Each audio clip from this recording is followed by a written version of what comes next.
Hi, it's me Russell, and I'm back again with another Miss Malaika Pyramid video. This is the final part of the grand finale, and I would like to know, was my prediction right? Was my intuition right? Was my analysis right? I don't know, you tell me. But what I can say is that congratulations to Queen Akosia Ahen. She really gave the other delegates a run for their money. For me, I felt like it was a very close tie. It was just a little bit of pieces things that maybe set her aside. Like I said, every delegate was unique and every delegate possessed a unique quality which could make them the next Miss Malaika Queen. However, the judges were able to what? Spot this year's Miss Malaika Queen and we crowned Akosia. Congratulations to Akosia. And also congratulations to AC. She did very well. I was so proud of her. And Karen as well. They did very well. And to the other delegates, they also did very well. And I'll say, like, without all the delegates, even those who were evicted before the grand finale, if they didn't pursue their dreams, if they didn't come on Miss Malaika this season, I wouldn't have had any content to make. I wouldn't have been on YouTube sharing my opinions and thoughts. I wouldn't be in the house instead of going out to chill, watching Miss Malaika, analyzing them, trying to score them, trying to do Thank you, delegates, for living out your dream and for giving me content. God bless your next chapter, and I hope everything goes on well. But I'm here to dig into the grand finale. Yes, there were a lot of things that went on, there were a lot of things that happened, and I'd like to get into that. So in this video, I'm going to critique the delegates, that the 10 delegates final performance on the grand finale, focusing more on the top 5 and the top 3. Then also I'll be critiquing the whole production as well. However, the performance side will be next episode. That's my next video for the performance side. But this one is going to be the delegates and the production. Let's get into it finally. So they started the night off with a choreography. They danced to the Cardi B's Bottega. I've forgotten the song, but Bottega something. And they transition into Who's That Girl by Arasta and Rema. I felt like the song has some energy in it, and it was supposed to set off the tone of the event, but it didn't give what it was supposed to give. I felt like it was too quick. We couldn't get into the groove of it.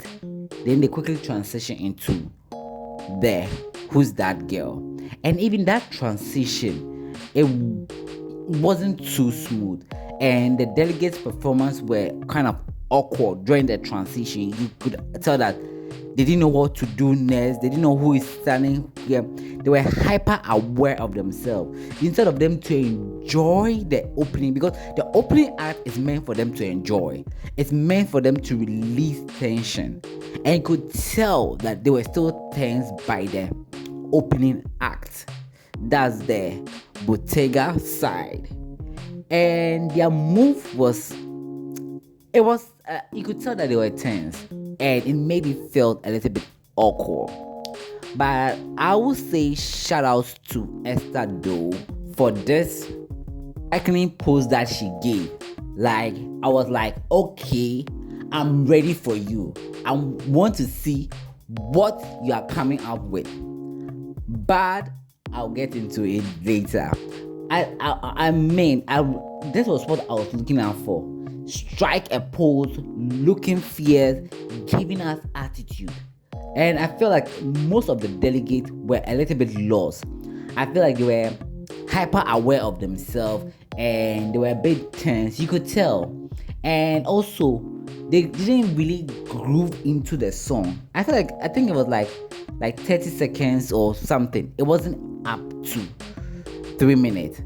That was what I was looking for. A good 3 minutes. We don't want to hear them talk. Either they can't walk across the stage, they give us some 1-2 boom cat dance, a little bit of choreography movement for them to ease up, for us to cheer them on. Although I wasn't at the auditorium, I was at home, YouTube gang, but I still wanted to have that feel watching at them from home, and I didn't get that. Then the transition to Who Dat Girl, it wasn't vibe. And even when they were coming in to introduce themselves, some nailed it, some it was okay, some you could tell there were nervousness in there. This is the grand finale. This is the spectacular event, and I was expecting them to come on the stage and own it. But they didn't own it because they were hyper aware of themselves, which you could make them look nervous. If they were not nervous, because they were hyper aware of themselves, what they were about to see, how they'll move, making sure they don't trip and fall, making sure they don't say the wrong word, or they don't make a mistake for us to laugh at them, that make them a little bit awkward. The judges for the night were all past queens, and I would say shout outs to the producers for that, because they pulled it off. I think they brought the idea, so they decided to make it happen, and they deserve their flowers for that. For a pageant to be in their 20 years plus and having past queen be involved in the pageant and selecting the next queen, you could tell that this pageant is doing something right. And that's why I like Miss Malaika. And I hope next year they don't just have past queen hosting, past queen judging, but past queen producing as well. I know previous season we had past queen producing, past queen judging, past queen hosting, and I'd like that to be repeated next year, if all things being equal. But whatever case is it, I really like the fact that this year all the judges were the past queen, and their criteria for judging the delegates for the night was face and physique, and that's for 50. That score was 50%. Then eloquence and elegance was also 50%, and the votes, I would say 100%, because if you are not getting 100% of the vote, you are not going to make it to top 5. So that was the judging for the night. And also I also had my own judging scheme over here, as usual. So the first round was a task that they were questioned, that if you have the opportunity to meet the president of Ghana today, which question would you ask? For me, I feel like some of the delegates did ask the right question. Not that asked the right question, but their question was spot on. And some of the delegates' question was and others too didn't ask any question. So one of the delegates that I felt that didn't ask any question was Esther. I think Esther did not ask any question. She just came to explain what her question is about, but she didn't really ask the question. And also I also felt like going into a pageant, I don't know why she chose to talk about mental health, although mental health is a severe issue. Those topics for me do not do well during pageant. If that's I feel like that could be your side project, like when you win, but making it a thing, because it's difficult to do that unless maybe you are going in for the people in the mental institutions, in the psychiatric hospital. If that's your project, that's what your project. But if your project is aimed at the everyday person, I think it's difficult to argue your way out. It's difficult to convince people when it comes to your campaign, because we are not able to measure how well your campaign was able to make an impact. I think Karen asked a good question. I love how she framed her question and the message and the industry that she is, how the question really tackles it. For me, the people that I felt like did really well in the first round is Akosia. Akosia did well, although I don't really remember her question, but I felt like she really did well, especially with her eloquence and her articulation. I think that's what really grabbed our attention and made us kept rooting for her.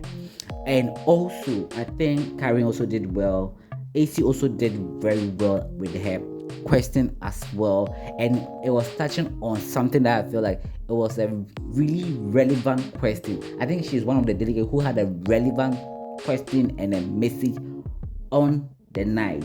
And also Zoe also did well as well, and Hannah also did well as well. So I think these delegates really did well during the first round. And not forgetting Tracy, I was also impressed with Tracy's question as well. So during the first round, these were the delegates I was like, okay, they did well. I was impressed, and I was hoping to see them progress to the next stage. After this round, we went to the talent session, and although they said it was a non-scoring task section, I was scoring them. So I felt like they all did well, and we had 2 singers and 2 actors. So Esther was the first to perform, and she was singing. I felt like she had a good voice. I did enjoy her voice, but it's the song. And another flaw of her again, I think I should go into pageant consultation. Don't mind me, I'm just kidding. But I felt like Esther should have sung a popular song. If she wants to go to gospel, do some popular gospel song that we know, because I didn't know the song that she was singing. Is it her own song? No, you should have done a popular song that we know and we could have sung along. And I feel like most people didn't know. The crowd was so quiet, nobody was singing along. If people were singing, then sorry, I didn't hear it.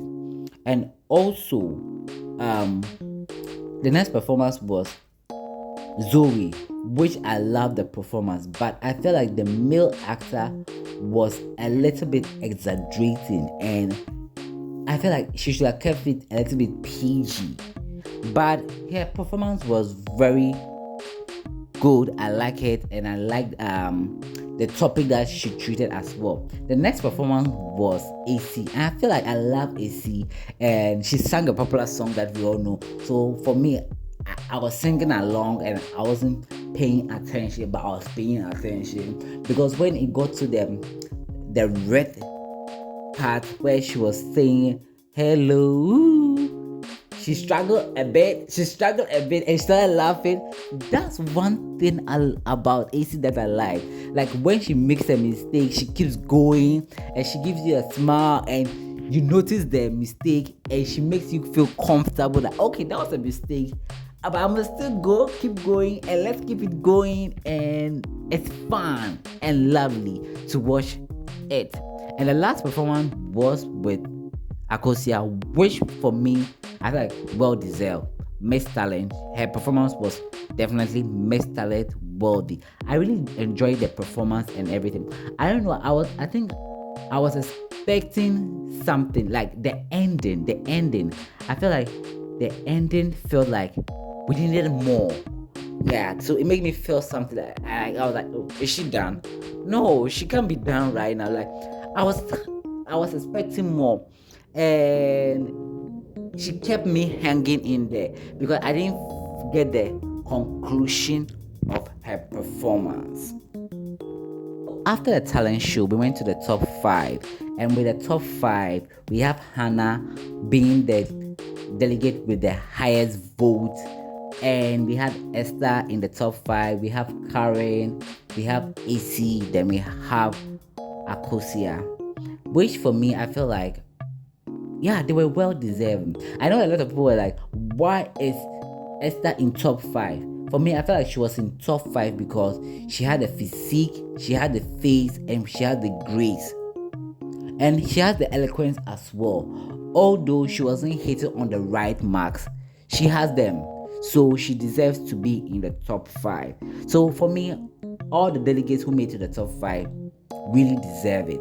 And also, when it came to the gown, for me, I feel like, for the best gown, it will go to Hannah. I feel like Hannah had the best gown. Second, I will give it to AC.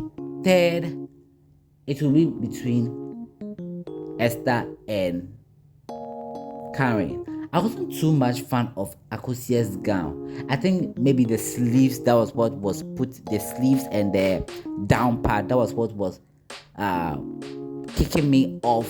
So I wasn't able to resonate well with the costume. But that's it for me.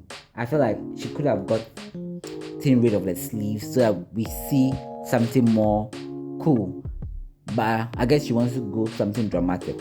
Let's go to their speech. So for the first round, for the top 5, they were supposed to deliver their speech and answer their question.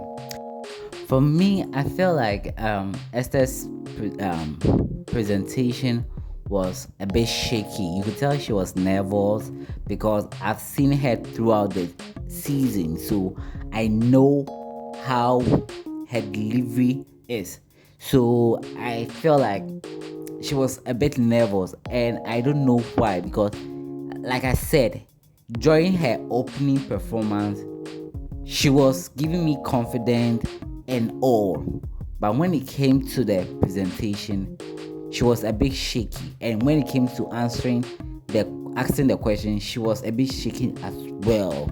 So that's where I knew that okay, she might not be able to make it to top 3. And also, I think that she was one of the delegates who got the easiest question, because her question came from what she said a few minutes about mental health. So for her, she had the easiest question. So I wouldn't say that she nailed her answer to the question, because she already, like, what she said was the question, so she had to repeat herself again. So for me, that is it for her. So I didn't feel like she really stood out for me when it came to the question and answering part. Then we had Hannah. For me, I think Hannah really did well with her question, and I was surprised because I wasn't expecting, she wasn't one of my toughest delegates. And when the delegates were saying that, oh, Hannah is one of the delegates who has grown over the season, I was like, okay. But it was the grand finale that I saw. I'm like, wow, they were not lying. There was so much growth, so much confidence.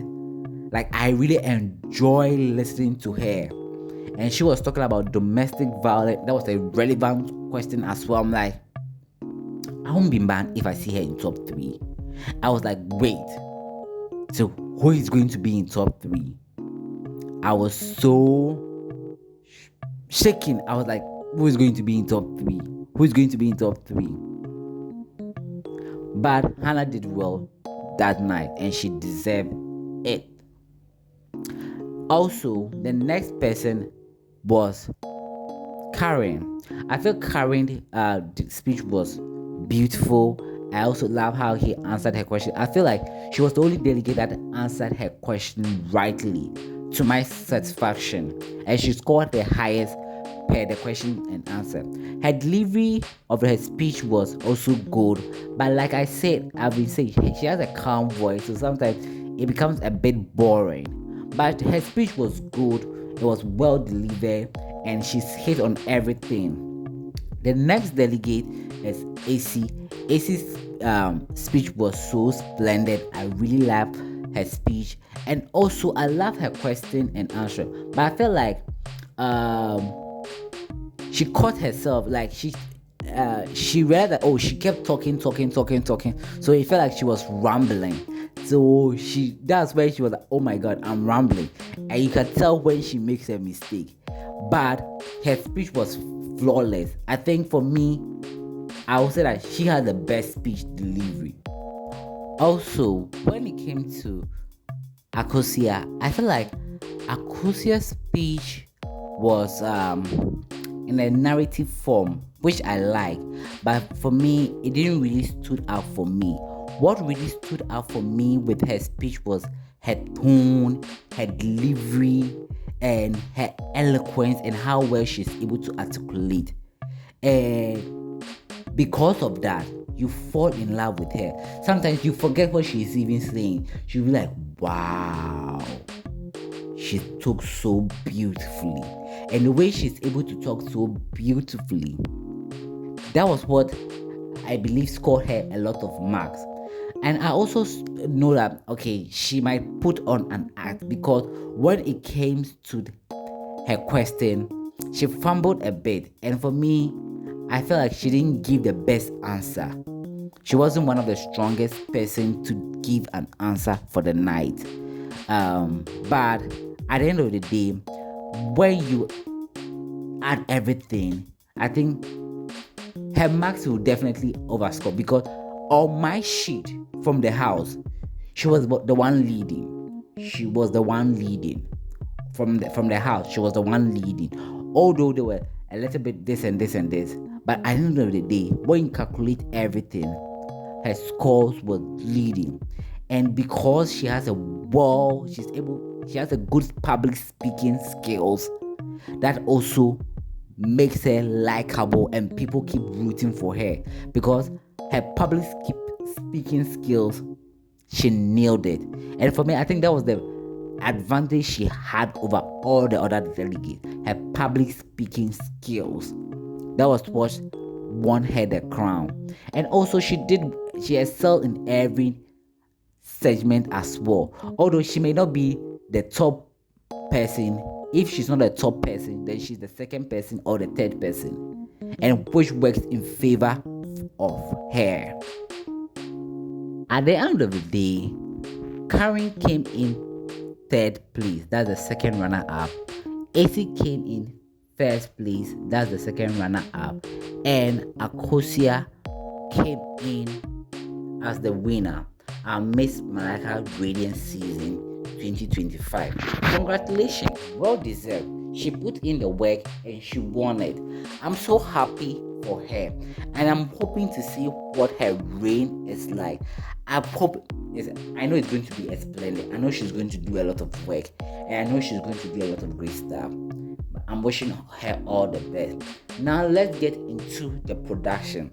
I felt this year's production was a little bit all over the place, because the sound was bad, the coordination, the artists coming in, their performance, it didn't feel like the Miss Malaika I used to know. The nostalgic wasn't there, and I don't know. I know Miss Malaika is heavily dependent on money. Production is dependent on money. If you don't have the money, you can't do a good production. So I feel like moving forward, these are my recommendations. I don't like to always say negative things without giving solutions. So these are my solutions. I feel like next year they should target more on social media, make it more attractive for social media, because I watch mine on social media. YouTube gang, I'm always on Instagram, I'm always on other platforms. So they should target the other social media platform and make it more interesting for us to watch, because when you watch other pageant, we're watching on social media and we're rooting for the delegates. So I think moving forward they should do that a lot. And also we also need to see more trendy stuff, because we are in the current generation, we like trendy stuff. The tags also must be more challenging, more exciting For me, I'm more exciting. They used to do the mixed fitness. I don't know why. Maybe it's difficult producing that, but I think it needs to come back. It needs to replace the fun night. I like the big conversation, but I hope they are giving more time to express themselves instead of it being one-on-one. It could be in a more of a debate, more of a banter form, for us to get their opinions and also personality as well. I like big page, so it can stay. I like the photo shoot. I like the fashion night.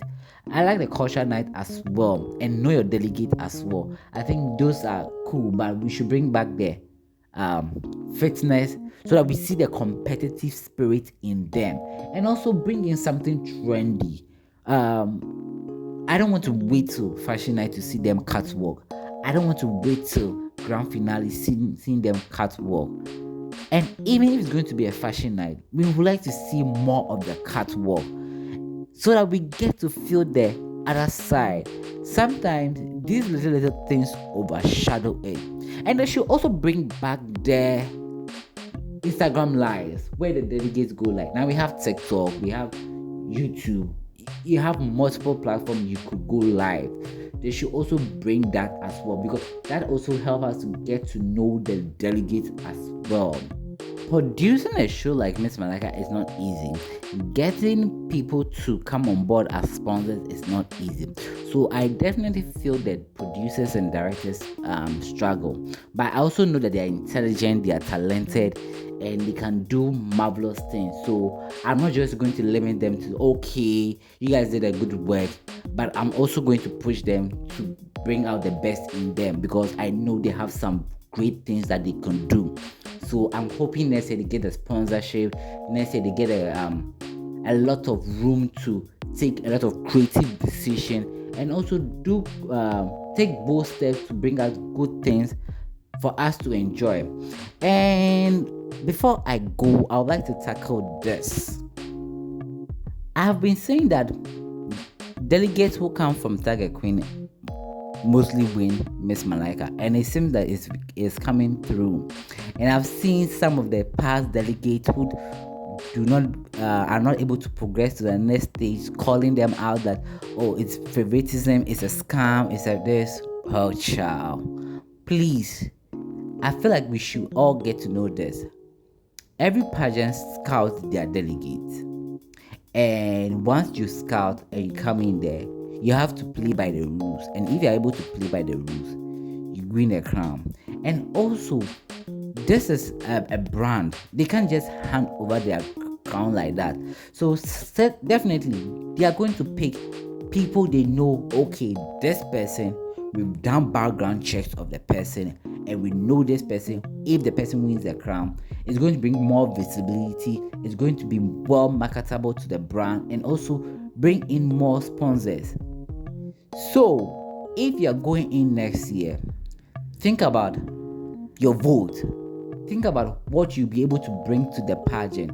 It's not always that you people come and, oh, we hear that Miss Malaika is a grooming platform, so we are here to grow, we are here to la. No. You should also be thinking, if I win Miss Malaika, how well would I be able to transform the brand? How well would I be, what next level would I be able to take the brand to? I feel like once you have these questions answered, and once you have this plan mapped out, definitely you will go far in the competition, possibly win the crown as well.